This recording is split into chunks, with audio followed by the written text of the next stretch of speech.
Hello दोस्तों, कैसे हैं आप सब लोग। आशा करते हैं अच्छे होंगे। स्वागत है आप सबका एजुकेशन चैनल पर, जिसमें हम देख रहे हैं क्लास 7 हिंदी विशिष्ट भाषा भारती। वीडियो को देखने के लिए चैनल को लाइक शेयर सब्सक्राइब कर लीजिए। आइए पढ़ते हैं इस वीडियो के माध्यम से आगे के पाठ को।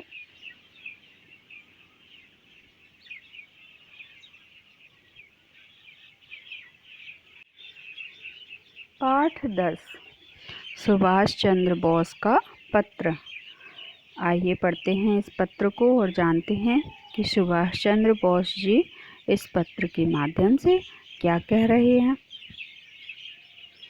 प्रिय श्री केलकर, मैं पिछले कुछ महीनों से आपको लिखने की सोच रहा हूँ, जिसका कारण केवल यह रहा है कि मैं आप तक ऐसी जानकारी पहुँचा दूँ जिसमें आपको दिलचस्पी होगी। मैं नहीं जानता कि आपको मालूम है या नहीं कि मैं यहाँ गत जनवरी से कारावास में हूँ। कारावास मतलब जेलखाना। तो सुभाष चंद्र जी केलकर जी को पत्र लिख रहे हैं और बता रहे हैं कि मैं कुछ दिनों से यहाँ जेलखाने में बंद हूँ। जब बहरामपुर जेल से मुझे मांडले जेल के लिए स्थानांतरण का आदेश मिला था, तब मुझे यह स्मरण नहीं आया था कि लोकमान्य तिलक ने अपने कारावास काल में का अधिकांश भाग मांडले जेल में ही गुजारा था। तो जिस जेल में सुभाष चंद्र बोस जी थे, उसी जेल में लोकमान्य तिलक भी जी थे। जब तक मैं यहाँ सशरीर आ नहीं गया, चारदीवारी में यहाँ की बहुत ही हतोत्साहित कर देने वाले परिवेश में मैं स्वर्गीय लोकमान्य तिलक ने अपने सुप्रसिद्ध गीता भाष्य ग्रंथ का प्रणयन किया था। तो जो लोकमान्य तिलक जी थे, उन्होंने गीता भाष्य लिखा था। कहाँ लिखा था? इसी मांडले जेल में लिखा था। जिसमें मेरी नम्र राय है उन्हें शंकर और रामानुज जैसे प्रकांड भाष्यकारों की श्रेणी में स्थापित कर दिया जाए। तो उनका कहना था कि विपरीत परिस्थितियों में इंसान का जीना ही मुश्किल रहता है, और लोकमान्य तिलक जैसे लोगों ने यहाँ विपरीत परिस्थितियों में रहते हुए भी गीता भाष्य जैसे लेख लिख डाले। उनका मतलब था कि उनको भी शंकराचार्य जी जो हैं, रामानुजाचार्य जी हैं, उनकी श्रेणी में उनके भी लेख को रखा जाए। जिस वार्ड में लोकमान्य रहते थे आज तक सुरक्षित है, वह आज भी सुरक्षित है, यद्यपि उसमें फेरबदल किया गया है और बड़ा बनाया गया है। हमारे अपने वार्ड की तरह वह लकड़ी के तख्तों से बना है, जिसमें गर्मी में लू और धूप से, वर्षा से, पानी से, शीत से, सर्दी से तथा सभी ऋतुओं में धूल भरी हवाओं से बचाव नहीं हो पाता। मेरे यहाँ पहुँचने के कुछ ही क्षण बाद मुझे उस वार्ड का परिचय दिया गया। मुझे यह बात अच्छी नहीं लग रही थी कि मुझे भारत से निष्कासित कर दिया गया था, लेकिन मैंने भगवान को धन्यवाद दिया कि मांडले में मैं अपनी मातृभूमि और स्वदेश से बालात अनुपस्थिति के बावजूद मुझे पवित्र स्मृतियाँ राहत और प्रेरणा देंगी। ऐसे ही अन्य जेलों की तरह यह एक ऐसा तीर्थ स्थल है जहाँ भारत का एक महानतम सपूत लगातार 6 वर्षों तक रहा है। तो लोकमान्य तिलक जी के बारे में कह रहे हैं कि यहाँ पर भी यह एक तीर्थ स्थल है। जैसे हम भगवान के दर्शन करने के लिए मंदिरों में जाते हैं, अलग अलग स्थानों पर जाते हैं, वैसे ही यह भी एक तीर्थ स्थल है जहाँ पर हमारे वीर सपूत ने अपना 6 वर्ष गुजारा है।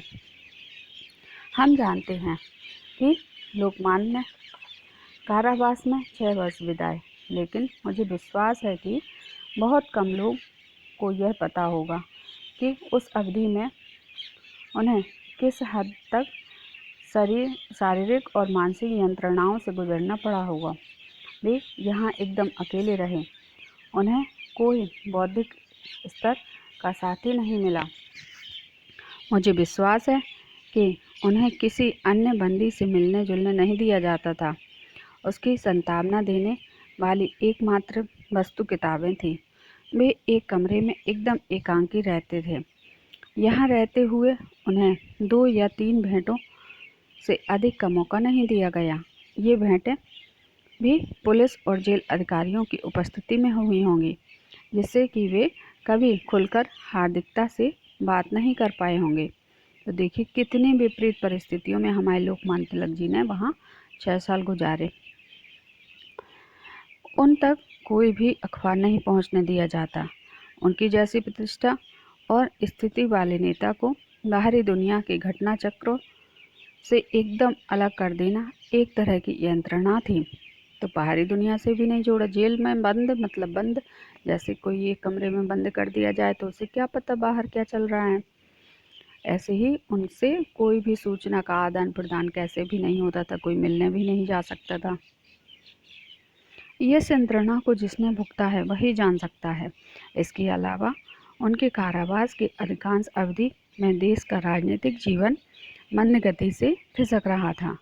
तो जो सक्रिय लोग थे उनको कहाँ जेल में बंद कर दिया गया। अब जो राजनीतिक जो स्वतंत्रता दिलाने के लिए जो प्रयास किया जा रहा था वह क्या हो गया, कमज़ोर पड़ गया।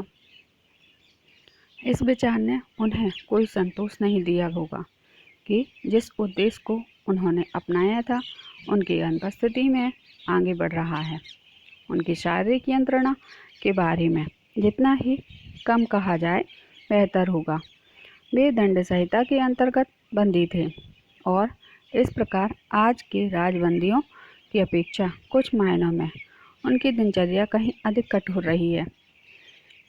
इसके अलावा उन्हें मधुमेह की बीमारी थी। जब लोकमान्य यहाँ थे मांडले का मौसम तब भी प्रायः ऐसा ही रहा होगा जैसा वह आजकल है।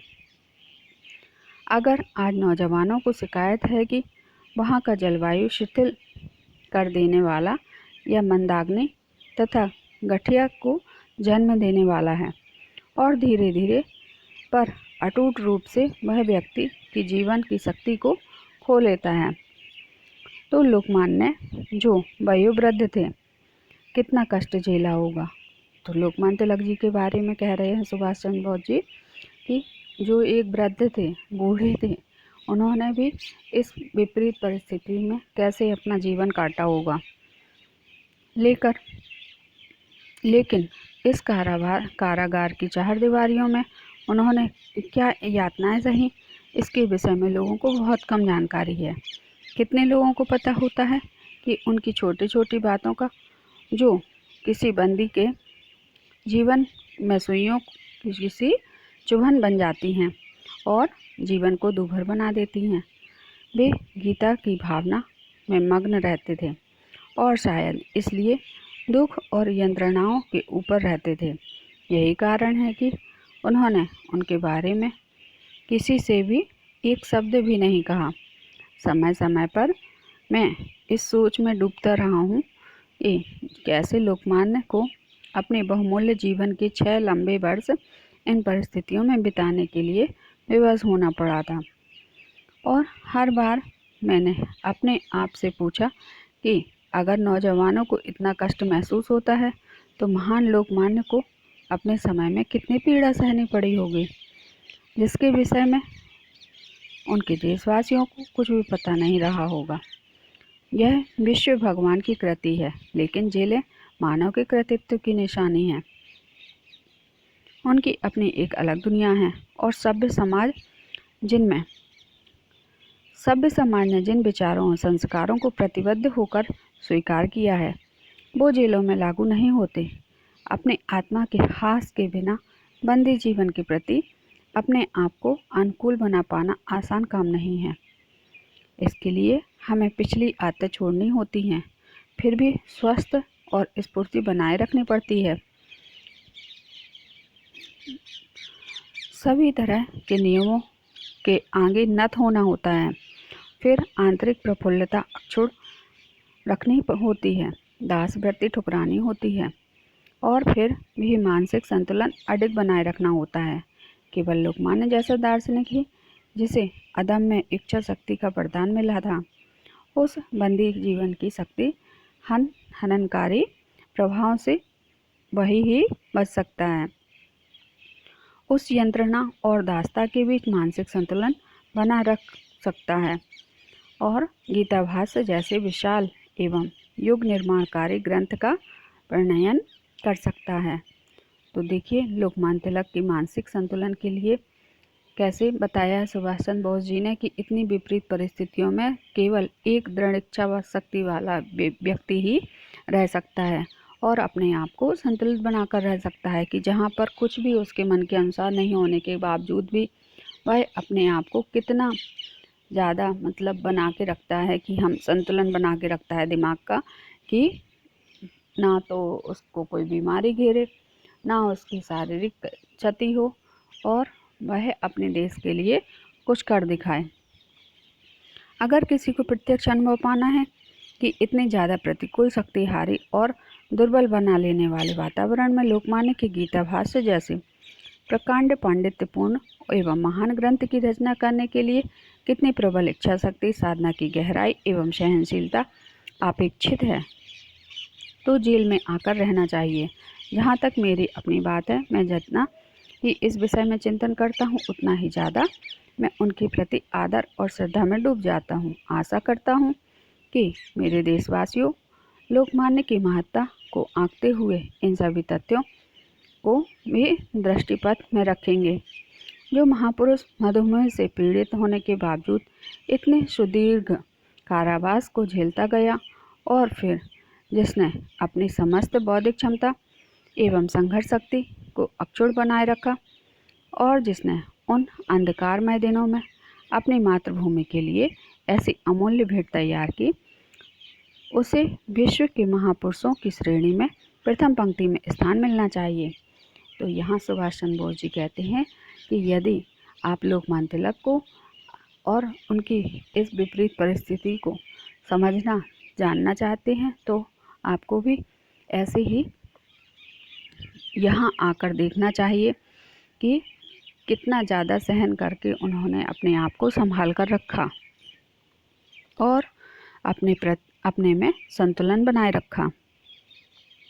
लेकिन लोकमान्य ने प्रकृति के जिन अटल नियमों से अपने बंदी जीवन के दौरान टक्कर ली थी, उनको अपना बदला लेना ही था। और मैं कहूँ तो मेरा विश्वास है कि जैसे देशबंधु के शरीरांत का क्रम अलीपुर केंद्रीय कारागार में आरंभ हो गया, वैसे ही लोकमान्य ने जब मांडले को अंतिम नमस्कार किया तो उनके जीवन के दिन गिने चुने ही रह गए थे। निसंदेह यह एक गंभीर दुख का विषय है कि हम अपने महानतम पुरुषों को इस प्रकार खोते रहे हैं। लेकिन मैं यह भी सोचता हूँ कि क्या वह दुख दुर्भाग्य किसी न किसी प्रकार से टाला जा सकता था। यहाँ किसने लिखा है? ये है आदरपूर्वक आपका स्नेहभाजन सुभाष चंद्र बोस जी। तो यहाँ सुभाष चंद्र बोस जी कह रहे हैं कि निसंदेह वह एक बहुत बड़े महान पुरुष थे जिन्होंने अपने आप को हमारे सामने प्रस्तुत किया। गीता भाष्य जो लिखा उन्होंने इतनी विपरीत परिस्थितियों में अपने मन के संतुलन बनाए रखने के लिए लिखा। सुभाष चंद्र बोस जी का जन्म 23 जनवरी 1897 को उड़ीसा प्रांत के कटक शहर में हुआ था। भारत के स्वतंत्रता आंदोलन में सुभाष चंद्र बोस का महत्वपूर्ण स्थान है। आप कांग्रेस के अध्यक्ष भी रहे। भारत के बाहर जाकर आपने आज़ाद हिंद फौज का सुदृढ़ीकरण किया। आपने अंग्रेज शासकों से लोहा लिया था, जय हिंद, दिल्ली चलो, तुम मुझे खून दो, मैं तुम्हें आज़ादी दूंगा आदि के नारे आपके ही देन हैं। सारा देश उन्हें नेताजी के नाम से आज भी याद करता है। तो ऐसे थे सुभाष चंद्र बोस जी। इन्होंने भी बहुत सारे प्रयास किए हमारे देश को आज़ाद कराने के लिए, हमारे देश की आज़ादी में, और ये सब उनके नारे थे। यहाँ ये अभ्यास कार्य है, इसको हम करेंगे आगे की वीडियो में। यहाँ इसको समाप्त करते हैं। धन्यवाद।